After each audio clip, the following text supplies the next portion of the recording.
ሚካኤል ይጠብቀኛል ኃያል ቅዱስ ሚካኤል ሊረዳኝ መጣ ኃያል ሚካኤል ይጠብቀኛል ኃያል ቅዱስ ሚካኤል የሙሴ ጠባቂ ኃያል ሚካኤል መንገድ መራው ኃያል ቅዱስ ሚካኤል የኤርትራን ባሕር ኃያል ሚካኤል ከፍለህ ያሻገርከው ኃያል ቅዱስ ሚካኤል ብቻች ሊረዳኝ መጣ ኃያል ሚካኤል ይጠብቀኛል ኃያል ቅዱስ ሚካኤል ሊረዳኝ መጣ ኃያል ሚካኤል ይጠብቀኛል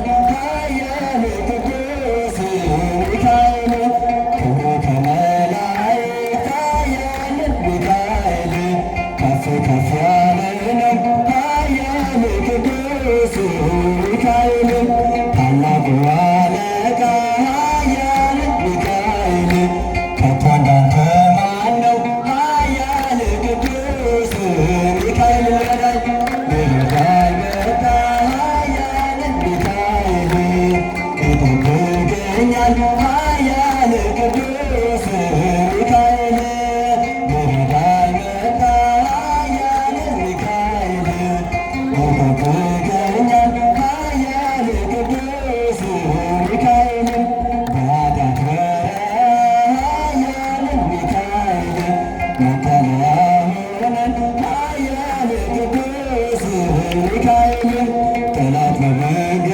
ላይ ኃያል ሚካኤል እንዳያስፈራራኝ ኃያል ቅዱስ ሚካኤል ሊረዳኝ መጣ ኃያል ሚካኤል ይጠብቀኛል ኃያል ቅዱስ ሚካኤል ሊረዳኝ መጣ ኃያል ሚካኤል ይጠብቀኛል ኃያል ቅዱስ ሚካኤል ምስጉናከ እስከ ዘለዓለም በጃች ምስጉናከ እስከ ዘለዓለም እስከ ዘላለም ምስጉናከ እስከ ዘላለም ምስጉናከ እስከ ዘላለም ምስጉናከ እስከ ዘላለም ምስጉናከ ምስጉናከ እስከ ዘላለም ብቻች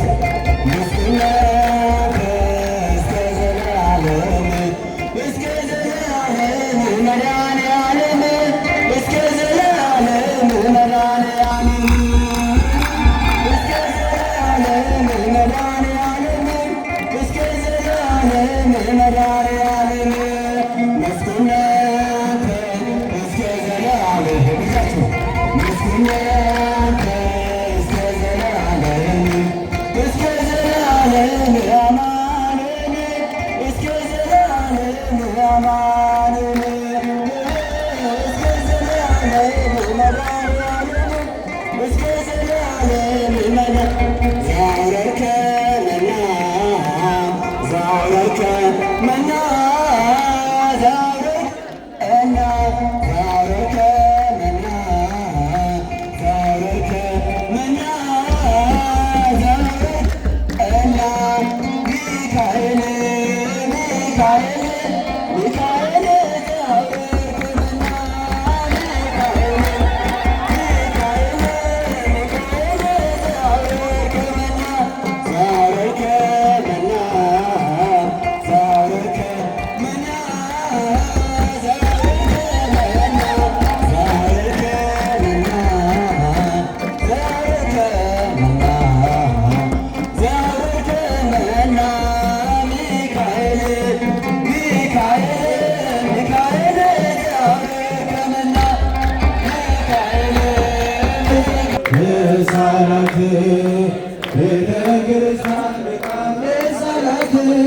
ሙሽሪት ሙሽራ ልጆቿ ሙሽሪት ሙሽራ ልጆቿ በሥርዓተ ቁርባን ተዋሕዶና ሙሽሪት ሙሽራ ልጆቿ ሙሽሪት ሙሽራ ልጆቿ በሥርዓተ ቁርባን ተዋሕዶና ደስ አላት ቤተ ክርስቲያን በጣም ደስ አላት ደስ አላት ቤተ ክርስቲያን በጣም ደስ አላት ሙሽሪት ሙሽራ ልጆቿ ሙሽሪት ሙሽራ ልጆቿ በሥርዓተ ቁርባን ተዋሕዶና ሙሽሪት ሙሽራ ልጆቿ ሙሽሪት ሙሽራ ልጆቿ በሥርዓተ ቁርባን ተዋሕዶና ደስ አላት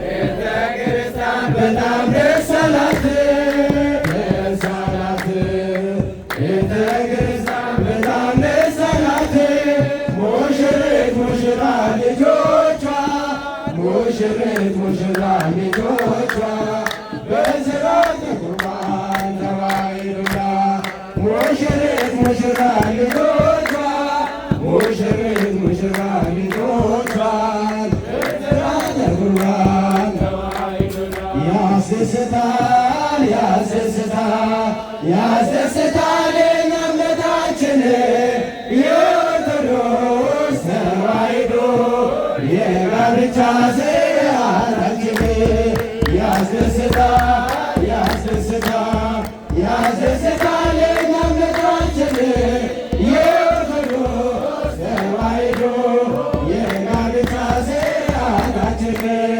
ተፈጸመ ተፈጸመ ተፈጸመ ዛሬ ሰርጋችሁ ምስጋና ይግባው እንላለን እንላለን አምላካችን ተፈጸመ ተፈጸመ ዛሬ ሰርጋችሁ ምስጋና ይግባው እንላለን እንላለን አምላካችን ጋማቹራ ጋማቹራ ጋማቹራ ካለማንታገኛ አሎቶሎሴ ተዋሕዶ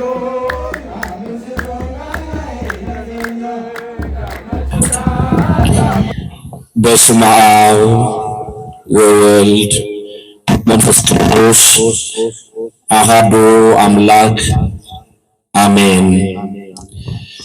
ቅዱስ አምላካችን ልዑል እግዚአብሔር በክብር ደምቀህ በምስጋና ተውበህ በአእላፋት አንደበት ተከበህ በኪሩቤል ጀርባ ላይ ነግሰህ ለዘለዓለም የምትኖር ለእያንዳንዱ ፍጥረት ወሰን ዳርቻ የመደብክላቸው አንተ ግን በባህሪ ወሰን ዳርቻ የማይገድብህ የቅዱሳን አባቶቻችን አምላክ አምላካችንና ንጉሳችን ቅዱስ እግዚአብሔር በምሕረትና በቸርነት ጠብቀ በበደል በኃጢአት ባረጀው ሰብዕናችን ላይ የቁጣህን በትር ሳታነሳ ምሕረት ቸርነትን እንደ ደመና ጋርዳን በዚህ በተባረከና በተቀደሰ የጽድቅና የምሕረት አደባባይ ከቁጥር ሳታጎለን በክብርት ሰንበተ ክርስቲያን የነፍስና የሥጋችን ረፍት በሚታወጅባት የቅድስና ስፍራ ለአምልኮ ለውዳሴ ለምስጋና ከቁጥር ሳታጎለን ስለሰበሰብከን ክብር በሰማይ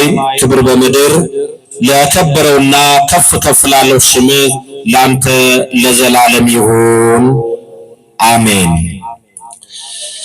የተከበሩ አባታችን ክቡር ሊቀ ካህናት በየነ የዚህ ታሪካዊ አንጋፋ ቤተ መቅደስ ዋና አስተዳዳሪ፣ የዚህ ሁሉ የእግዚአብሔር ሰራዊት የወንጌል ባለ አደራ ክቡር መልአከ ብርሃን አብላቻ ባተ፣ የታላቁ የፍልውሃ ደብረመዊ ቅዱስ ጊዮርጊስ ወይንም ደግሞ ማንጎ ቅዱስ ጊዮርጊስ በቅጽል ስሙ የሚታወቀው የዛ ታላቅ ስፍራ ዋና አስተዳዳሪና ተወዳጁ አባታችን ክቡር ሊቀ ስዩማን ገብረ ሚካኤል የዚሁ ታሪካዊ አንጋፋ ደብር ዋና ጸሐፊ፣ ክቡር መጋቤ ሐዲስ ባይራብ የዚሁ ታሪካዊ አንጋፋ ቤተ መቅደስ የስብከተ ወንጌል ክፍል ኃላፊ፣ በዛሬው ዕለት እንዲሁም ደግሞ በዚህ ታላቅ ስፍራ ቦታ ላይ ለወንጌል አገልግሎት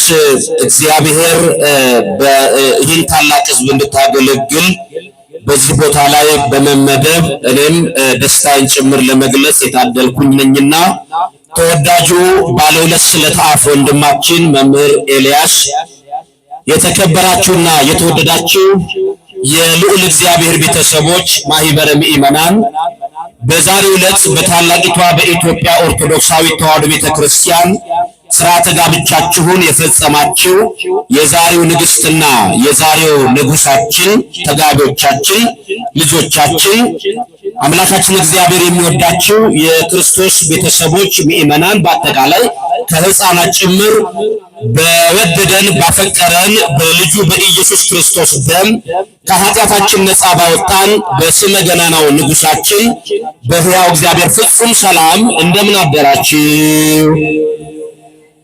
ቁጥራችሁ በጣም ከበቂ በላይና የሚያሳሳ የህዝብ ፍሰት ነውና ያለው ድምጻችሁ ግን በጣም በረሃብ የተጠቃ ሕፃን ይመስላልና እስቲ ከፍ አድርጋችሁ እግዚአብሔር ይመስገን በሉ። እንደምን አደራችሁ? እንደዚያ ነው። በኋላ ምንድን ነው? በዚህ ነው መቀጠል አለበት። እንደምን አደራችሁ? እንደምን ለዚህ ቀን በቃችሁ? ሌሊቱ በሰላም አለፈላችሁ?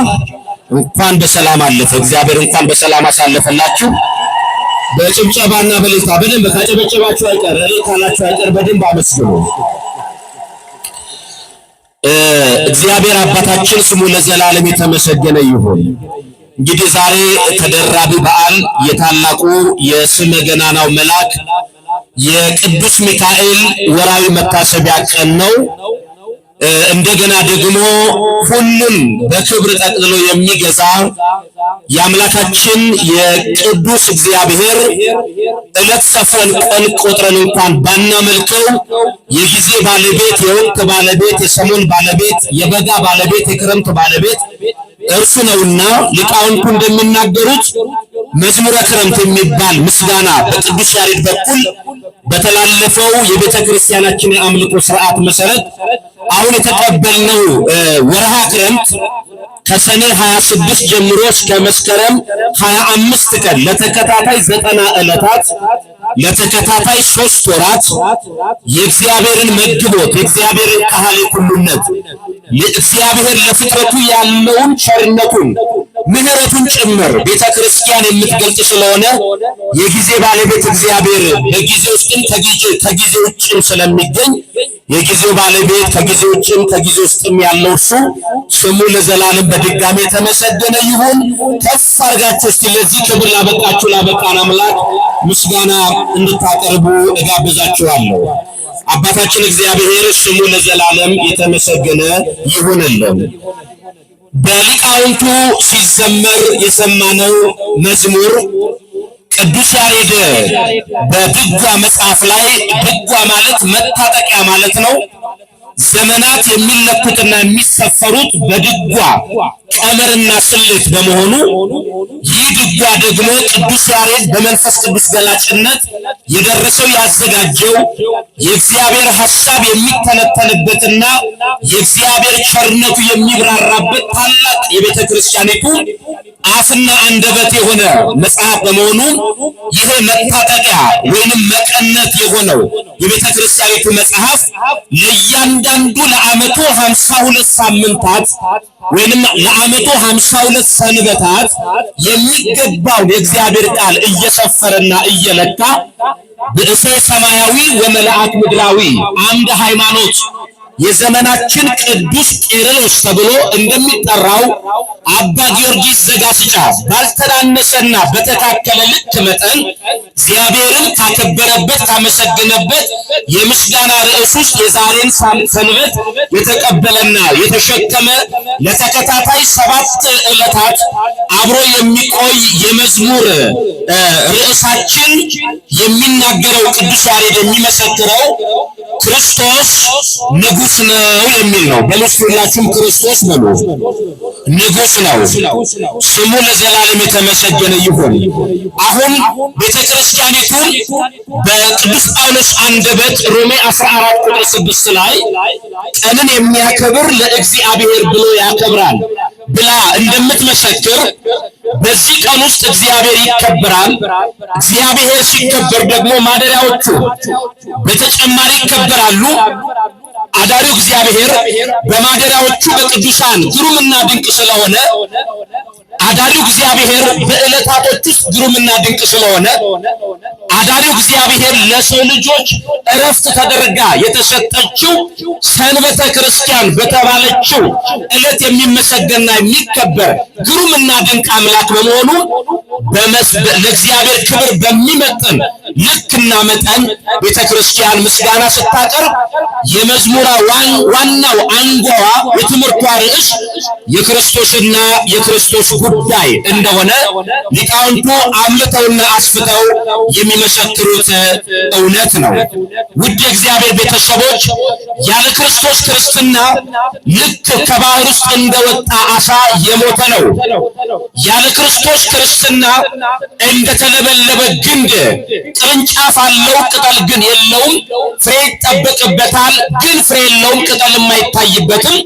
ለእሳት ራሱን ያዘጋጀ ሆኖ እንደሚገኝ የክርስቶስ ሕልውና ወይንም ደግሞ ቤተ ክርስቲያን ዘክርስቶስ የተባለችው ጌታዋን ክርስቶስን በሚመጥነው ለባህሪው በሚገባው ልክ ምስጋና የምታቀርብለት ካልሆነ ቤተ ክርስቲያንነቷ ጥያቄ ምልክት ውስጥ ስለሚወድቅ ይሄን የተረዳች ታላቋ ቤተ ክርስቲያን ምንጯን ሰማያዊ መሰረቷን ደግሞ መጽሐፍ ቅዱሳዊ አድርጋ የመጽሐፍ ቅዱስ ደግሞ ልጆች የተባሉ እንደ መነሻ የጠቀስነው ቅዱስ ያሬድ እንደደረሰው እንደ ድጓ እንደተባለው መጽሐፍ ለቤተ ክርስቲያኒቱ ክብር የሚገልጡ እንደመሆናቸው መጠን የእውነተኛው ለቤተ ክርስቲያን አስኳልና ማዕከል የክርስቶስን ጉዳይ በማውሳትና በመግለጥ ምስክርነትን የሚሰጡ በመሆናቸው ብርሃናተ ዓለም ቅዱስ ጳውሎስ እንደመሰከረው አላፍረበትም ያመንኩትን አውቀዋለሁ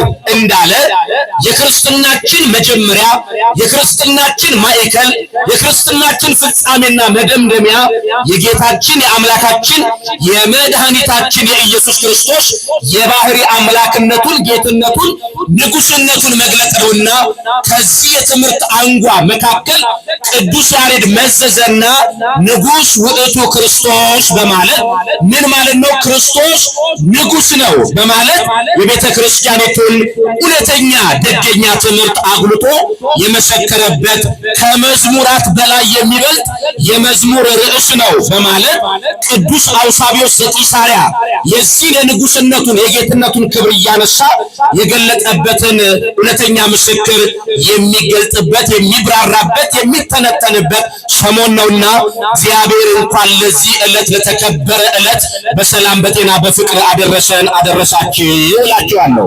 እንግዲህ ቅዱስ ያሬድ ድጓ የተባለው መጽሐፍ ሲደርስ ከሐምሌ 11 ጀምሮ እስከ ሐምሌ 16 ቀን ለተከታታይ 6 ቀናት ያለማቋረጥ የክርስቶስ ንጉስነት በዚህ ሰሞን ሊሰበክ ይገባል በማለት ምስክርነቱን ሰጥቷል።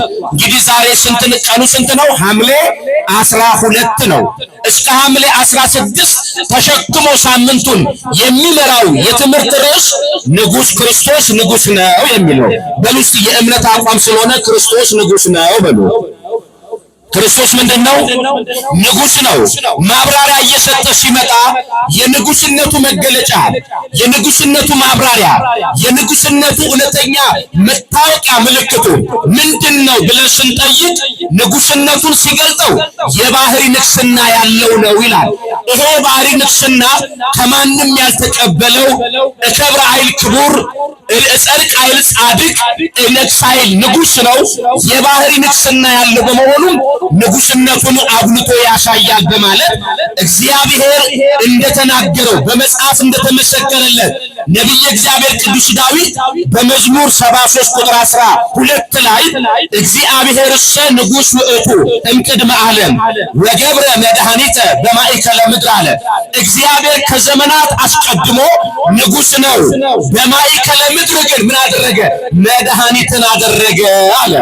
የንጉስነቱ መገለጫና ማብራሪያ እውነተኛ መድኃኒት፣ እውነተኛ አዳኝ፣ እውነተኛ ቤዛ፣ እውነተኛ ታዳጊ፣ እውነተኛ ፈዋሽ እውነተኛ የምህረት አምላክ እንደሆነ የገለጸበት አንዱ ማስረጃ ከዘመናት አስቀድሞ አለ ዘመን ሳይቆጠር ዘመን ሳይሰፈር አንደኛ ቀን ሁለተኛ ቀን እያለ 6 ተከታታይ ቀናት ፍጥረትን ከፈጠረ በኋላ በሰባተኛው ቀን አረፈ የሚል በዘፍጥረት መጽሐፍ ላይ በመጀመሪያ እናገኛለን። እግዚአብሔር ሰማይና ምድርን አበጀ፣ በምድር ውስጥም ያሉትን እነሆ ምድር ከነግሷ ከነግሳንግሷ ሰማይን ከነግሳንግሱ ከመፍጠሩ በፊት እርሱ እግዚአብሔር የዘላለም አምላክ ነውና አስቀድሞ ንግስናውን በመግለጽ የዘመናት ጌታ ነው በማለት ያብራራዋል።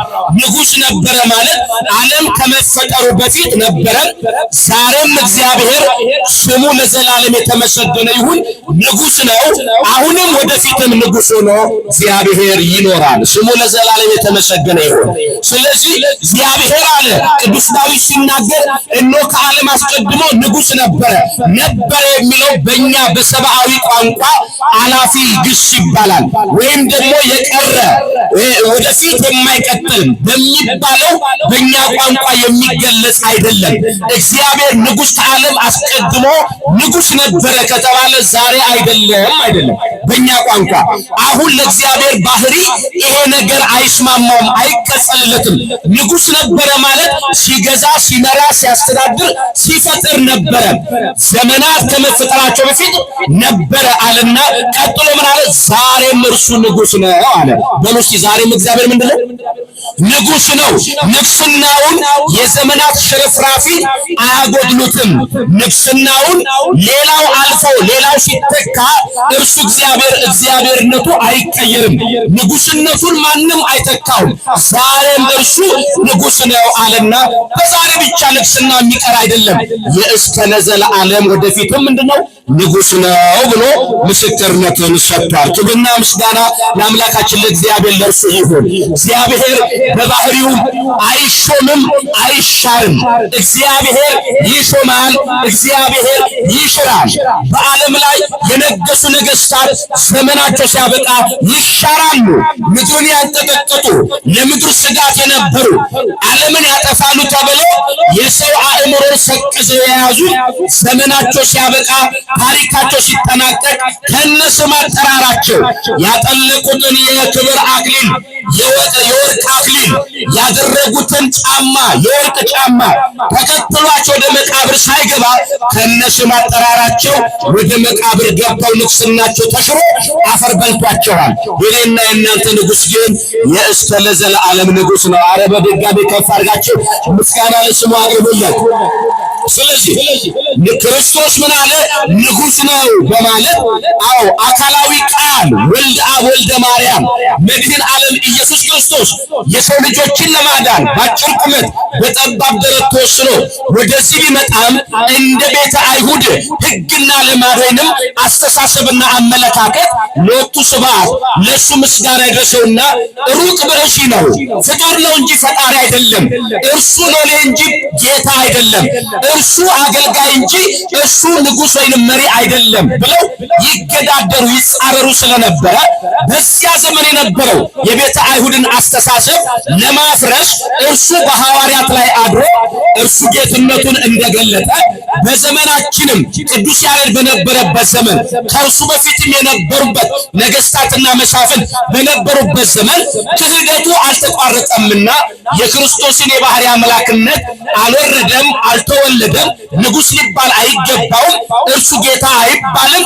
ከነቢያት እንዳንዱ መሲህ ወይንም ተላኪ እንጂ ላኪ አይደለም ብለው የሚጻረሩ ወገኖች በዘመናችንም አህዛብ የበዙበት ዘመን ስለሆነ የእምነታችን አቋም የምንገልጽበትን የማናፍርበትን እውነተኛ ደገኛ ትምህርት ስናጎላው እውነት ነው ክርስቶስ ንጉስ ነው ብለን እንመሰክራለን። ድገሙልኝ። ክርስቶስ በርሱ ንጉሥ ነው።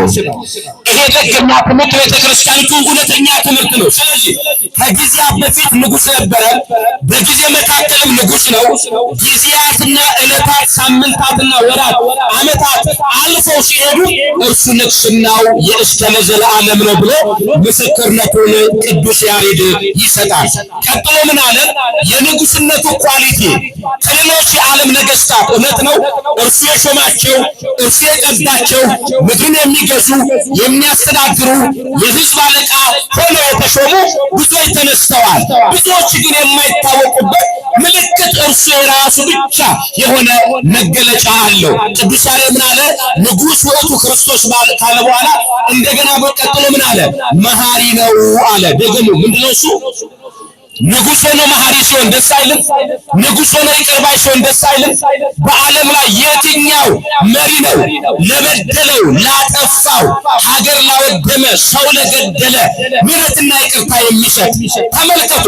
እርሱ እውነተኛ መሐሪ በመሆኑ ምሕረት የገንዘቡ በመሆኗ የንጉሥነቱ መገለጫ መሐሪነቱ ነው እያለ ያብራራና የመሐሪነቱ የይቅርታው ደግሞ ወሰን ዳርቻ ጠፈር ደፈር የማይከለክለው ምሕረቱ ትውልድ የሚጎበኝና የሚዋጅ አምላክና አባት እንደተባለ ሁሉ በምሕረቱም ባለጸጋ የሆነ ገዢ አስተዳዳሪ ንጉሥ ነው ብሎ ምስክርነቱን ሰጥቷል። እግዚአብሔር የተመሰገነ ይሁን። ወደዚህ ጉባኤ ለምን መጣችሁ ተብላችሁ ስትጠየቁ ምሕረትን ፍለጋ በሉ። ደግሞ ምን ፍለጋ? የሚመራችሁ ማን ነው ከተባለ ንጉሡ ክርስቶስ ነው። ለምን? አንዱ የእርሱ ንግሥናው ማብራሪያ መሐሪነቱ ነውና። መሐሪ ውእቱ እርሱ መሐሪ ነው፣ እሱ ይቅር ባይ ነው፣ እሱ አዛዤ በቀል ነው፣ እሱ ፈታሄ በጽድቅ ነው፣ እርሱ ኮናኔ በርትዕ የሆነ አምላክና አባት እንደተባለ ሁሉ እነሆ ምሕረት የባህሪ ገንዘቡ ናት ብለን እንድንመሰክር ንግሥናው ከምሕረቱ ጋር የተዋሃደችለት ነው በማለት ምስክርነትን ይሰጣል። ቅዱስ ያዕቆብ የተባለ አባት እንዲህ ሲል ምስክርነትን ሰጠ። ላንተ ኃጢአተኛ፣ ላንተ በደለኛ፣ ላንተ ጥፋተኛ ማን ነው ተብሎ ሲጠየቅ የመለሰው መልስ እንዲህ የሚል ነው፣ እግዚአብሔር አይምረኝም የሚል ሰው ነው አለ። ደግሞ ማን አይምረኝም? ተናገሩ። ማን አይምረኝም? የኃጢአተኛ ሁሉ ራስ ማን ነው? እግዚአብሔር ይቅር አይለኝም አይምረኝም የሚል ከሆነ ምሕረቱ ላይ እያድፋፋ ነው፣ ይቅርታው ላይ ሰንኮፍ እያበጀ ነው፣ የንግሥናውን ክብር እያጎደፈ ነው አለ። ስለዚህ እግዚአብሔር በምሕረቱ ባለጠጋ ነው በማለት ምስክርነትን ሰጥቷልና የዚህ ነቢይ እግዚአብሔር ቅዱስ ዳዊት ባጠፋው ጥፋት በሰራው ስህተት እነሆ ሶስት አይነት ቁጣዎች ወደ ሕይወቱ መጡ። ከሶስቱ ቁጣዎች አንዱን ምረጥ ተባለ። የመጀመሪያው ለባርነት ተላልፈህ ትሰጣለህ አለው ነቢዩ። በመቀጠል ሁለተኛ በመልአከ እግዚአብሔር ሰይፍ ትቀጣለህ አለው ሁለተኛ። ሶስተኛ ቸነፈርና እነሆ የቸነፈርን ዜና መስማት ብቻ ሳይሆን በሕይወት ላይ ይሰለጥንብሃል ብሎ አረዳው። ዳዊት ግን ሶስቱንም የሚሸከምበት ጫንቃ ስለሌለው በመልአከ እግዚአብሔር ሰይፍ ወድቄ መሞትን አልሻም፣ በጠላት ቀጠና ስር ወድቄ መንገላታትን አልፈልግም፣ በረሃብ በጦርነትና በሸነፈር በድርቅ መዳፍ ላይ ወድቄ በእኔ ኃጢአት ምክንያት ሕዝብ እንዲጎዳ፣ እንስሳት እንዲጎዱ፣ እጽዋት እንዲረግፉ አልፈልግም አለም። በሰራኸው ስህተት እግዚአብሔርን ባስቆጣኸው ቁጣ የተነሳ ሶስት ቅጣቶች ቢመጡና አንዱን ምረጥ ብትባል ሶስቱንም አልፈልግም ብለሃል። ምርጫ ታዲያ ከዚህ ውጭ ምንድነው ሲለው ዳዊት የመረጠው ምርጫ በጣም የሚገርም ነው። ምሕረቱ ብዙ ነውና አለ። በምስቱ ምሕረቱ ብዙ ነውና ብሎ ድምፃቸው አይሰማም። ምሕረቱ ብዙ ነውና በሰው እጅ ከመውደቅ በእግዚአብሔር እጅ መውደቅ ይሻለኛል አለ። የእናንተስ ምርጫ ምን ይሆን? በጦርነት እጅ መውደቅ ይሻላል? በረሃብ እጅ መውደቅ ይሻለናል? በመልአከ እግዚአብሔር ሰይፍ በቁጣው ሰይፍ እጅ መውደቅ ይሻለናል? ቅዱስ ሚካኤል እኮ ሰናክሬም የተባለን እኮ 185 ሺህ ሰራዊት ባለቤት የነበረውን እኮ እግዚአብሔር ተቆጣ። በአንድ ደቂቃ አይደለም በማይክሮ ሰከንድ ሰራዊቱን እንደ ቅጠል አርግፎታል። የእግዚአብሔር መልአክ የሰይፉ ቁጣ ሲነሳ እነ ሄሮድስ የተባሉትን በሐዋርያት ሥራ ምዕራፍ 12 ላይ ስታነቡ አንድ ጊዜ ጀርባውን ቅዱስ ሚካኤል ቢመታው ከጀርባው ላይ ያ የተከበረው የሀገር መሪ የሀገር ንጉሥ የተባለ ከኔ በላይ ሕግ አዋቂ ከኔ በላይ ሕግ አርቃቂ ከኔ በላይ ሕግ አጽዳቂ ማን አለ ብሎ ሲመጻደቅ የነበረው እግዚአብሔር ስለ ጌትነቱ ስለ አምላክነቱ ይቀናልና ንጉሥ በመንግስቱ ጎልማሳ በሚስቱ ባለጠጋ በርስቱ እንደሚቀና እኔም ለስሜ እቀናለሁ ብሎ የእግዚአብሔርን ክብር ንጉሡ ሄሮድስ ስለወሰደ መልአኩ ሚካኤል ላከውና በቁጣ እንደ ጀርባው በሰይፍ ይመታው። ከሰውነቱ ትል እየወጣ አንሶላው በየደቂቃ እየተቀየረ አይሞቱ አሟሟት በስብሶ የተከበረው ንጉሥ የተባለው ሄሮድስ ሞቷል። በመልአከ እግዚአብሔር የቁጣ ሰይፍ ከመውደቅ በጠላት ቀጠና ስር ከመውደቅ በረሃብና በቸነፈር በድርቅ እጅ መዳፍ ላይ ከመውደቅ እኔ አምነዋለሁ ጌታዬ ምሕረቱ ብዙ ነውና በእሱ እጅ ላይ በወርቅ ይሻለኛል አለ። የዳዊት ምርጫ እናንተ ምርጫ ይሁን። አሜን በሉስቲ። የዳዊት መሻት እናንተ መሻት ይሁን። በማን እጅ መውደቅ ይሻላችኋል? በማን መዳፍ ላይ መንተራሽ ይሻላችኋል? ምን ስለሆነ እግዚአብሔር እውነተኛ ፍትሃዊ ዳኛ በመሆኑ እውነተኛ ደገኛ ንጉሥ በመሆኑ እውነተኛ አጽዳቂ ንጉሥ በመሆኑ እውነተኛ መሐሪ ንጉሥ በመሆኑ ምሕረቱን ልትናፍቁ ይገባል። ቅዱስ ምን አለ? የንግስናው እርሱ ክርስቶስ ንጉሥ ነው ሲባል የንግስና መለያ ምልክቱ ምንድነው ካልከኝ መሐሪ ነው አለ። በሉስ ምንድነው እሱ? ይቅር ባይ ነው አለ። ለዚህ እኮ ነው ተመልከቱ፣ በብሉይ ኪዳን ላይ ብዙ መስዋዕቶች ተሰውተዋል። የርግቦች፣ የዋኖሶች፣ የጠቦቶች፣ የጊደሮች መስዋዕት ተሰውተዋል። እነዚያ ድካምና ልፋት ብቻ እንደገና ገንዘብና ንብረትን ማባከን ብቻ አተረፈ እንጂ የመጣውን ጊዜያዊ ቁጣ ማብረድ ለጥቂቱ ቻለ እንጂ አዳም ከገባበት የኃጢአትና የበደል ረግረግ ሊያወጣው አልቻለም። ይሄንን ሊተካ የሚችል ሳይሆን ይሄንን ፍጹም ራሱ ወርዶ ተወልዶ ተገልጦ ታይቶ አዳምን መስሎ አዳምን አህሎ ሊክሰው ሲመጣ መሐሪነቱን የጀመረው በጽንሰት ነው።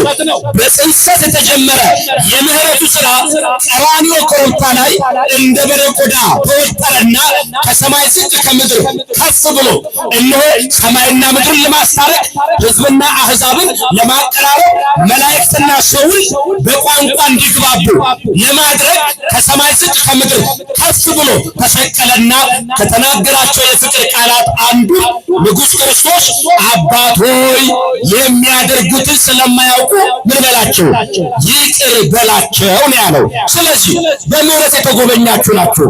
ንጉሥነቱን በምን ታብራራላችሁ ብትባሉ ትላንትናን አሳልፎ የዛሬ በጸጋ ያለምንም ክፍያ የሰጠኝ እዚህ ቁጭ ብዬ ያለምንም ክፍያ ንጹህ ኦክሲጅን አየር እንድምግ ያደረገኝ በዝናብ አብቅሎ በፀሐይ አፍሎ ዝናብን ለዘር ጠልን ለመከር እየሰጠ ለጻድቃንም ለኃጥአንም ሳያዳላ ፀሐይን እያወጣ ዝናብን እያዘነበ እኖ የሚመግብ በፍጥረቱ በመጋቢነቱ የማይጠረጠር እሱ ደግና ሩሩ መሐሪ በመሆኑ ትላንትና አሳልፎ ዛሬ ያደረሰኝ ነገን አላይም ብዬ ተስፋ ቆርጬ ነበረን። የተቆረጠው ተስፋዬን ቀጥሎ የዛሬን ቀን ያደረሰኝ በምህረቱ ባለጠጋ የሆነው ንጉሥ ክርስቶስ እርሱ ነው። በሉ እስቲ የተረዳችሁና የገባችሁ ብቻ በጭብጨባና ብልታ ክብሩን ግለጡልን። ስሙ ለዘላለም የተመሰገነ ይሁን። ስለዚህ እግዚአብሔር በይቅር ባይነቱ ይታወቃል። በሉ እስቲ እግዚአብሔር በሉ በይቅር ባይነቱ ይታወቃል። በምንድን የሚታወቀው? በይቅር ባይነቱ ምንነቱ? እውነተኛ ንጉሥነቱ። እግዚአብሔር ይቅር ባይ ነው አለ። ቀጥሎ ምን አለ? ለሚዘራ ሰው ዘርን ይሰጣል አለ። ተመልከቱ ይሄን ቃል ለሚዘራ ሰው በሉስ ምንን ይሰጣል? ዘርን ይሰጣል። አሁን ያለንበት ሰሞን የዘር ሰሞን ነው አይደል እንዴ? አያችሁ የሊቃውንቱ የአእምሯቸው ርቀት የአእምሯቸው ምጥቀት ምን ያክል ጥልቅ እንደሆነ በየትኛውም አዳራሽ የማትሰሙት ደገኛ ትምህርት ከዘመን ጋር አብሮ የሚሄድ ዘመን የማያጎለው የተለያዩ የሀገር መሪዎች ቢቀያየሩ የማይቀያየር ደገኛ ትምህርት ቤተክርስቲያን አላት። ምን አለ ቅዱስ ያሬድ ሲናገር የእውነተኛ የንጉስነቱ ማረጋገጫ አለ ለሚዘራ ዘርን ይሰጣል አለ። ደግሞም ለሚዘራ በርሲ ምን ይሰጣል? ዘርን ይሰጣል። አሁን የዘር ወቅት ነው። ማጨጃውና ወደ ጎተራ ማስገቢያው ደግሞ ህዳርና ታኅሳስ ነው። ወደ ህይወታችን ስናመጣው እያንዳንዳችን አሁን ያለንበት ወቅት የምንዘራበት ወቅት ነው። መልካም እርሻ ላይ የዘራ 30ና 60 100 ያማረ ፍሬ ያፈራል። የማይገባ ዘር የዘራ እርሱ ደግሞ እንኳን 30 እንኳን 60 እንኳን 100 ሊያተርፍ ይቅርና በዚያ ዘር ባልተቀበለ እንደገና በተሰጠው የመስራት ዘመን ላይ ተጠቅሞ መልካም ነገር ያልዘራ በመጨረሻ ላይ በቆሎና ስንዴ ወይም ጤፍ መጠበቅ አይገባው። ኮሸሽላ የተከለ የሚጠብቀው ኮሸሽላ ነው። ስንዴ የዘራ ስንዴ ይጠብቃል። ወይን የተከለ ወይን ፍሬ ይጠብቃል። ያልዘራውን ሰው ለማጨድ መሞከር የለበትም። የዘራውን ያጭዳል። የዚህ ሰሞን ገበሬው ከጭቃ ጋራ የተቀላቀለ በደም የተለወሰ ዘር ይዞ ማሳው ላይ እግዚአብሔርን አምኖ ይዘራል። ማንን አምኖ ይዘራል? መታመኛችሁ ማን ይሁን? እግዚአብሔር ይሁን።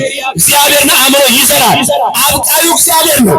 ያ የተዘራው ዘር ትጉ ገበሬ ስለሆነ ብቻ አይደለም፣ ሰነፉን ገበሬ ይሁን ለሚዘራ ሰው እግዚአብሔር ከበጎነቱ ከእውነተኛ ፈራጅነቱ ዳኝነቱ የተነሳ ለሚዘራው ሰው ዘርን ይሰጣል አለ። እግዚአብሔር አምላካችን የተዘራው ዘር ለፍሬ ያብቃልን። አሜን በሉ። ወደ ጎተራ እንዲገባ ያድርግልን። ከኩብኩባና ከአንበጣ እግዚአብሔር ይጠብቅልን። መጽሐፍ ይናገራል ለእኔ ባትታዘዙ እሺ ባትሉኝ እምቢ ብላችሁ ብታምፁ ቡቃያችሁ አብቦ ታጭዶ ተወቅቶ ወደ ጎተራ ይገባል ብላችሁ እየጓጓችሁ ሳለ እኔ ስላልታዘዛችሁ የበረሃ አንበጣ የበረሃ ኩብኩባ አስነሳና ዓይናችሁ እያየ ማሳችሁን ባዶ አደርጋለሁ ይላል እግዚአብሔር።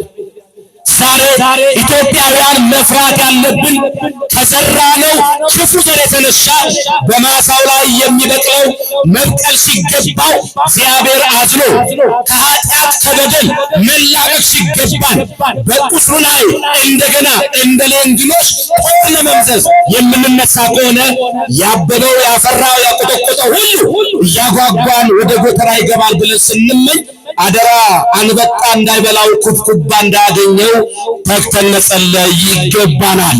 እግዚአብሔር ንጉሥ ክርስቶስ እውነተኛ ንጉሥ ነው ብለህ የጠራኸው የሰየምከው ለምንድን ነው ብትባል አለ ቅዱስ ያሬድ ለዘሪው ዘርን ስለሚሰጥ ነው አለ። የአንድ ሀገር መሪ ትክክለኛ ጤናማ አእምሮ አለው የሚባለው ለገበሬው ሲያዝን ነው። ደግሞ ለማን ሲያዝን ነው?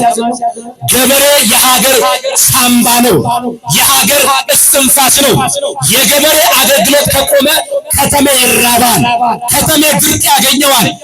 ስለዚህ እውነተኛ ደገኛ የሀገር መሪ የሚለካው ለገበሬው የዘር አቅርቦት ሲያመጣ ነው። አው ማዳበሪያ ሲሰጥ ነው። እውነተኛ መሪ መታወቂያ ምልክቱ ይሄ ነው። ከማን ተማር ነው?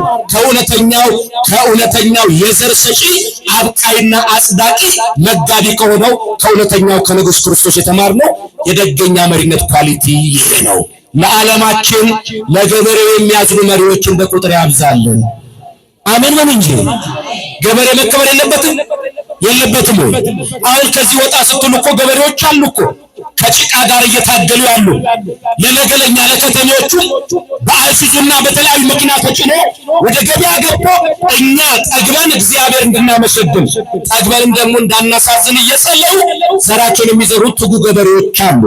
አማ አስግዱ ገረዱ በከኛ ጅሩ ወሪ ቆጥቆ ቦላጅቷ ደፍቀሳኒ ደፍቀኒ ተንቡለን ይጅሩ ከናፉ እመተ ከናፋም አራሩፍ ዋንተኮ ሰበተኮራ ኤርገማ ተኮ ሎኪን አሽተኮ ኑ ከመጀማ ጀቹራ ወሪ ቆቴ ቡላ ከንታኒ መጋለ ከሳ ሰንተይ ባዲያ ከሳ ከንጅራተኒ ዋን ሄዱ ከነጀተኒ እና ባይሱ ቢቀመጣ መጋለቄ ሰከንጀርተን ይመጣዋቀዩ እንዲህ ስላችሁ ቤተክርስቲያን የቋንቋ ባለቤት ናት። እሺ በጭብጨባ እግዚአብሔርና ክብር ይባርካችሁ። የቋንቋ ባለቤት ናት። እግዚአብሔር የሰጠን ቋንቋ መግባቢያችን ነው። በቻልነው የዓለምን ቋንቋ ሁሉን እየፈተፈትን ብናስተምር እግዚአብሔር ቢረዳን ማን ነው የሚያኮርፈው? እግዚአብሔር የሰጠን ጊዜ ስለ ተመሰገነ ነው። አሜን በሉት። ጉያከና ከኑላቱ ያቀዩ ከንተበጀመኑ ፋቶ ሰገሌ ከናማቀ ሱረ ከንጀተኒ ደርገጎን ሸመሮን ሃሎን ሊቀኛ ቄሮፍ ታቴ ቀሬፍ ሰገሌ ከና የወጣ ጌሼ አባቴ ጎፍታኬ ኢየሱስ ክርስቶስ ሞቲ በረበራ አይሳ የዘላለም ንጉስ ነው። የዘላለም አምላክ ነው። የዚህ ዓለም ገዦች ያልፋሉ። ነገ ከነገ ስልጣናቸው ይሻራል። የማይሻረው የኔና የእናንተ ንጉስ የክርስቶስ ነው። እባካችሁ በጭብጨባ እግዚአብሔርን አክብሩ። የማይሻር ጌታ በሉሲ ክርስቶስ በሉ ንጉስ ነው። ንጉስነቱ በሉ በምን ይታወቃል ቢባል በሉሲ ለዘሪው በሉ ዘሪው ይሰጣልና። ሌላው ሲገልጥ ምን አለ? ለምግብ እህልን ያሳምራል አለ ቅዱስ ያሬድ። በሉሲ ለምግብ በሉሲ እህልን ያሳምራል። ማነሱ? ሁለተኛው ክርስቶስ ንጉሱ። ለምግብ እህልን ያሳምራል። ተዘርቶ ስታዩ ወዝ የሌለው እህል አለ አይደል? ወዝ የሌለው እህል አለ። ከምን የተነሳ ነው? ከገበሬው ድካም አይደለም፣ ከገበሬው ስንፍና አይደለም። የእግዚአብሔር ጣት እዛ ዘር ላይ ስለሌለ ነው። በነገሮቻችሁ ሁሉ የክርስቶስ ጣት ይግባበት። አሜን በሉ። የእርሱ ጣት የሌለበት ነገር ውጩ ያምራል፣ ውስጡ ግን ምስጥ እንደበላው እንጨት ተበልቶ ያለቀ ነው። ስለዚህ ውጫችሁ ያማረ ክርስቶስ ያልነገሰባችሁ የምትነበቡ መጽሐፍቶች ሆናችሁ የተዘጋጃችሁ መስሏቸው ሰዎች ይቀርቧችኋል። ግን እናንተ የተዘራባችሁ ለማብቀል የማትፈቅዱ ዘረቆርጥሞች ሆናችሁ ከተገኛችሁ ቤተክርስቲያን ታዝናለች፣ ዓለምም ያዝናል፣ ሀገርም ያዝናል፣ መሪም ጭምር ያዝናል። ስለዚህ ምን አለ ቅዱስ ዳዊት ሲናገር ለምግብ እህልን ያሳምራል አለ። የተዘራው ዘር ህዳርና ታኅሳስ ላይ ታጭዶ ወደ ጎተራ እንዲገባ ምን ያደርጋል? እውነተኛው ደገኛው ንጉስ ምን ያደርጋል? እህልን ምግብ ያሳምራል አለ። ለሚዘራ ሰው እህልን ያሳምራል፣ የተወደደ ያደርጋል።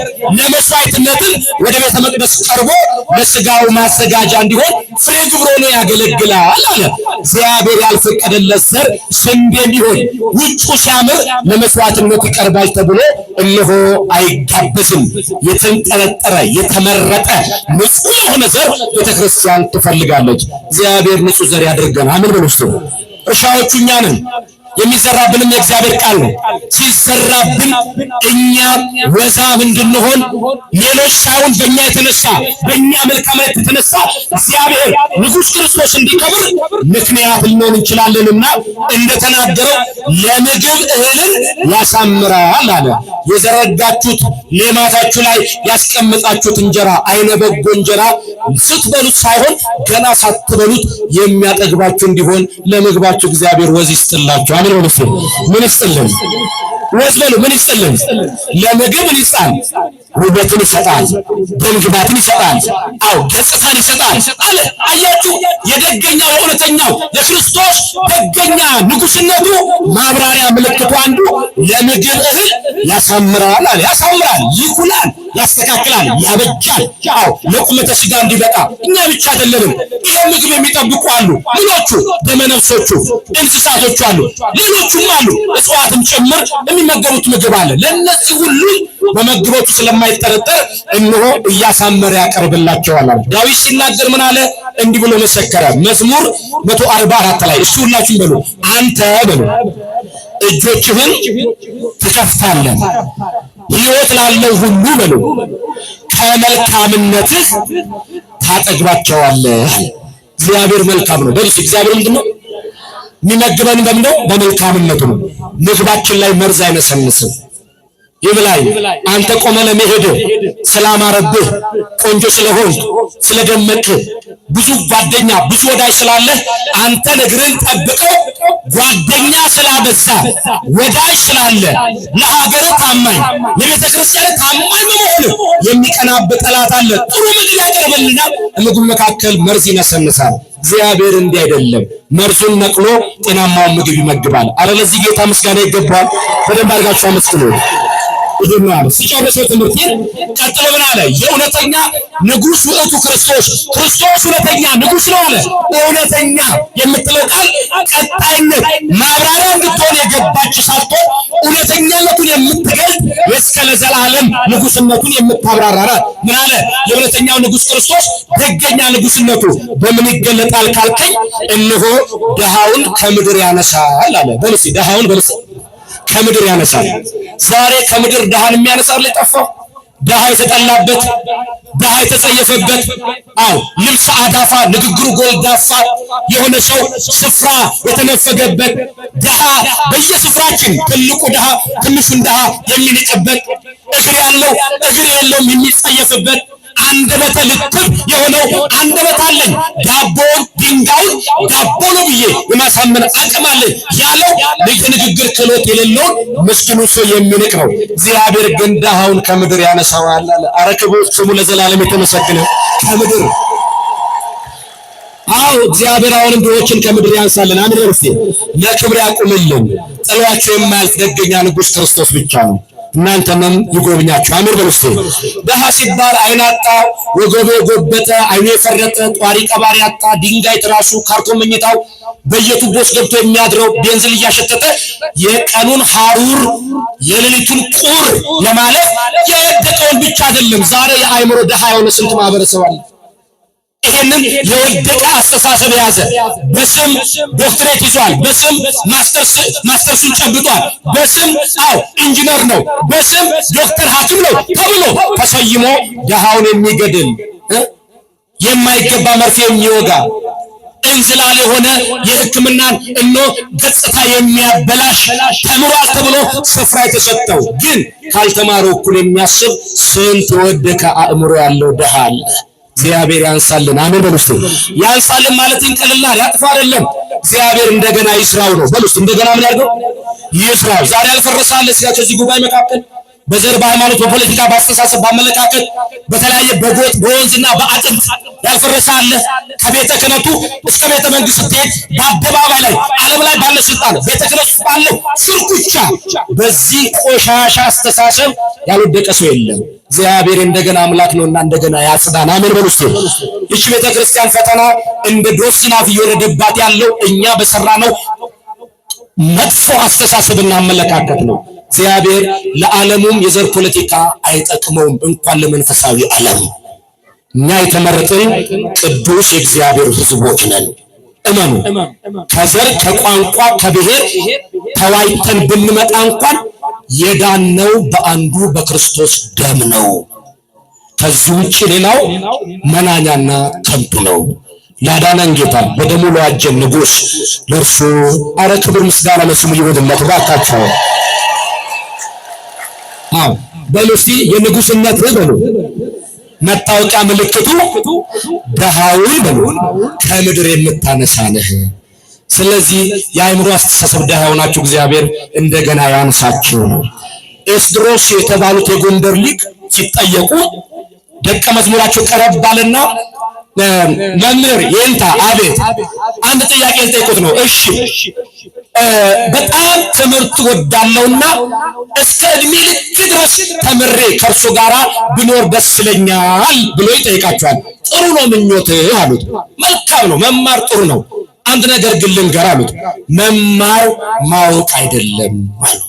በሉሲ መማር ባሉ አረበሉ ዛሬ ሰንበተ ክርስቲያን ስንቅ ናት። ወደ ቤታችሁ ልባችሁ ላይ ቁጭ አርጉና ይባል መማር በሉ ማወቅ አይደለም እንዴ ይንታ እድሜ ልኬን ከሱ ጋር ሳልፋለሁ ብዬ እኮ ለማወቅ አለ ታዲያ የምጥረው ብሎ ሲጠይቃቸው አይ ልጄ አላወቅም መማር ማወቅ አይደለም። እንዴ መማር ማወቅ ቢሆን ኖሮ ብዙ የተማሩ ሰዎች የሚሰሩትን ባወቁ ነበር ብሏል።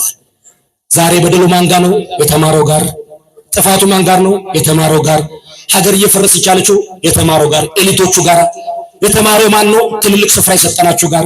ደሃው ግን ጥሩ ነው። ለዚህ ነው እኮ ሰሚ ነው እንጂ ተቸጋሪ፣ ደንቆሮ መልካም ነዋሪ ተብሏል። በሉስ ሰሚ ነው እንጂ ተቸጋሪ በሉ፣ ደንቆሮ መልካም ነዋሪ። እንዲህ ከመሆን እግዚአብሔር ይሰውረን። አሜን በሉ። የሰማነው እንዲዋሃድልን እግዚአብሔር ይርዳል። አይምሯችሁ የወደቀ በከንቱ አመለካከት የላሸቀ ድሃውን የሚያነሳ ጌታ ወደሱ ከመጣችሁ ዘንዳ አይምሮ ወርቋል፣ ልቤ ወርቋል፣ አስተሳሰብ ወርቋል። ድሃ ሆኛለሁ፣ ሀብት አለኝ፣ መኪናው አልጎደለም፣ ዘመናዊ መኪና መዳፌ ላይ አለ፣ ቤት አለኝ፣ አጥሩ ጠበቅ አለ። ወደ ውስጥ ዘለቅ ሲባል ስጋጃ ምንጣፍ አለ፣ እንኳን ሊራመዱበት ሊተኙበት የሚያሳሳ። ግን ምን ያደርጋል አዳሪው ነዋሪው እኔ ከቀለልኩኝ ቤት ውስጥ ያለው መኖሪያዬ ቢከብር ምን ጥቅም አለው? ጌታዬ ሆይ እባክህ ወድቄያለሁና ድሃውን የምታነሳ አንተ ነህና የአእምሮ ድህነት አጋጥሞኛልና አንሳኝ በሉት። እርሱ ማንሳት ይችላል። እግዚአብሔር ያንሳን። አሜን በሉ። አሜን በሉ እንጂ እግዚአብሔር ያንሳን። እስኪ እንዳነሳችሁ የምትፈልጉ ልጆቻችሁን ከፍ አድርጉ። ከፍ ሁለት እጃችሁ።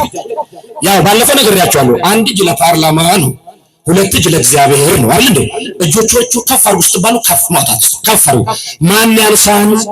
በክብር ከውርቀታችን ማን ያንሳን? ከከንቱ አስተሳሰባችን ማን ያንሳን? ከዘረኝነት ፖለቲካችን ማን ያንሳን?